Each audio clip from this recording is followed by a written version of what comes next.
Well, here we've got Phil Curry, one of the best in the business, half flush.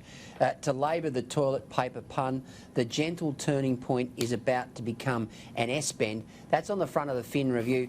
Billions in stimulus to stop slump. The Morrison government harbours real fears Australia is at risk of falling into recession from the coronavirus as it prepares a multi-billion-dollar economic stimulus package which will focus heavily on tax relief measures. So in some respects, Ollie, this particular scare, this particular phenomenon, this particular pandemic, because of the way in which it's affected us from an economic perspective, from a tourism perspective, from an educational perspective, and obviously, as we've just discussed, there's a lot of people running around like chooks with their heads chopped off. It looks like we could get some taxation reduction measures in the next few months, and we've seen what's happened with the banks in the last 24 hours.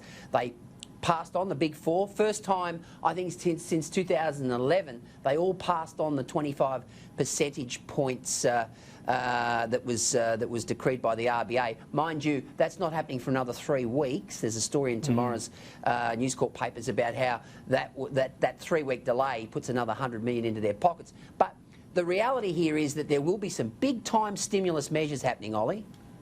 And there has to be, Gleeso, because this is almost the white flag that's been raised by the RBA. And isn't it interesting, as you say, almost as soon as the announcement was made by the RBA yesterday, I think Westpac moved within about 20 seconds, it felt like. All of a sudden, bang, they've passed it on. They never do. But as you say, we're still waiting 3 weeks.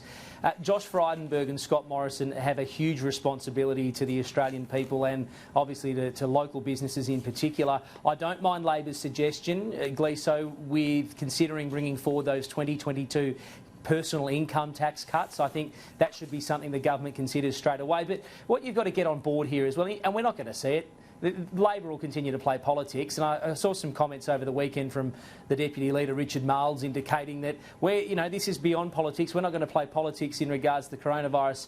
But might I remind you that the government promised that they'd be in a budget surplus. Well, we can kiss that goodbye, and that's fine. I think every single Australian understands there won't be a budget surplus, and neither there should be. This is the time when you decide to stimulate the economy, and the government really needs to look after individuals, really needs to look after small businesses in particular, but really needs to continue to sell that message and sell it hard, that it is still business as usual. And although we might have lots of people running around, as you say, as headless chooks and stocking up on toilet paper and the like, they've still got to spend money. They've still got to make sure that they're keeping the economy ticking over and that we've all still got a job to go to tomorrow.